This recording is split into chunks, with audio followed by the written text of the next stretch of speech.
सूरत new civil अस्पताल में orange alert और गर्मी को ध्यान में रखते हुए न्यू सिविल में आइसोलेशन वार्ड बनाया गया है। हिटवे में कैसे काम करना है उसका नर्सों को जानकारी दी गई। न्यू सिविल अस्पताल की नर्सों को मेडिकल संबंधी जानकारी दी गई। Bureau report Deepak Roy, you Bharat. हाँ जी, मैं डॉक्टर जिगीशा पाटड़िया, इंचार्ज मेडिकल सुपरिटेंडेंट, नई सिविल हॉस्पिटल, मजूरा गेट, सूरत से। मैडम अपने सूरत में कोई सूरत म्यूनिसिपल हॉस्पिटल में कोई नई वार्ड तैयार की गई है क्या उसका? हाँ जी सर, आप जानते हैं कि हमारे गुजरात में हीट वेव की आगाही है और तकरीबन अगले 3-4 दिन तक अभी भी हीट वेव होने की संभावना है।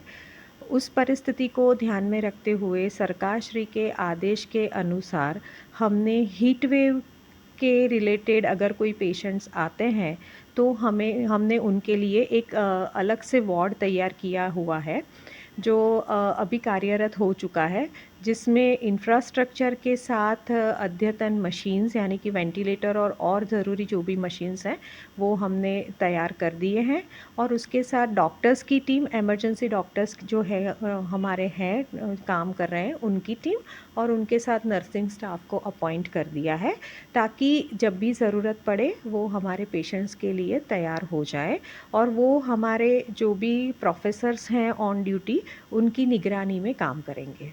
मैडम ये जो वार्ड तैयार किया गया कितने बेड का है? वो 10 बेड का वार्ड है और उसके साथ सारे वेंटिलेटर्स और ज़रूरी मशीनरीज अटैच है। अगर अपने इधर पेशेंट है तो अपने पास एक्स्ट्रा में कोई ऐसा कोई इमरजेंसी में डॉक्टर या स्टाफ है जो वहाँ पे हमारी डॉक्टर? एक इमरजेंसी डॉक्टर की टीम हमेशा स्टैंड बाय रहती ही है। जब भी ज़रूरत पड़ेगी तो वो हमारी इमरजेंसी डॉक्टर की टीम वहाँ पे शिफ्ट हो जाएगी, तो तुरंत ही वहाँ पे पेशेंट का इलाज शुरू हो जाएगा।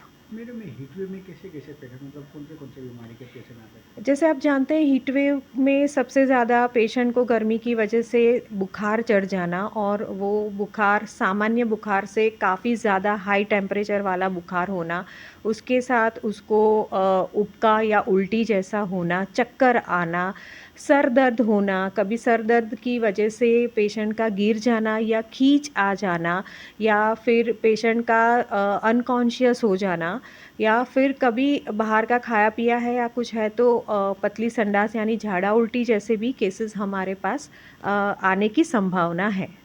मैडम अभी रोजाना ऐसे कितने केस आते होंगे? अभी हीट वेव के अलावा, हीट वेव तो हम नहीं उसके रिलेटेड तो नहीं, पर झाड़ा उल्टी के केस, खांसी सर्दी और खांसी सर्दी के साथ यानी कोई इन्फेक्शन के साथ बुखार के पेशेंट हमारे पास आ रहे हैं और वो अपने उम्र के हिसाब से जो भी है वो ओपीडी में मेडिसिन या पीडियाट्रिक ओपीडी में वो ट्रीटमेंट लेके घर जा रहे हैं। और ऐसे पेशेंट्स को हम 2-3 दिन के बाद फिर से आने के लिए बोलते हैं ताकि हमें पता चले कि बच्चे की हालत में या वो बुज़ुर्ग की हालत में सुधार हुआ है या ऐसा ही है। तो उस हिसाब से हम उनको फ़ॉलो-अप में रखते हैं ताकि हमें उनके बारे में पता चलता रहे।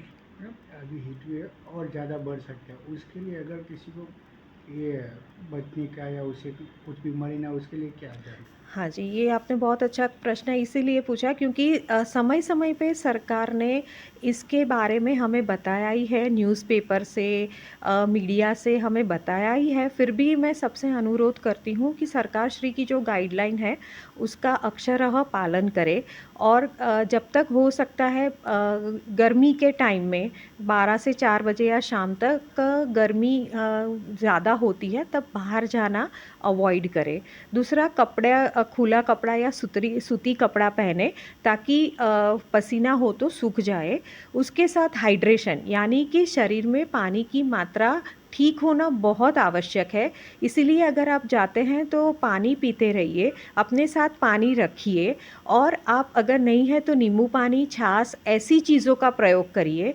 आपसे अनुरोध है कि बाज़ार में मिलने वाले जो भी है वो चीज़ अगर खुली है या अनहाइजीनिक है तो उसका प्रयोग न करें।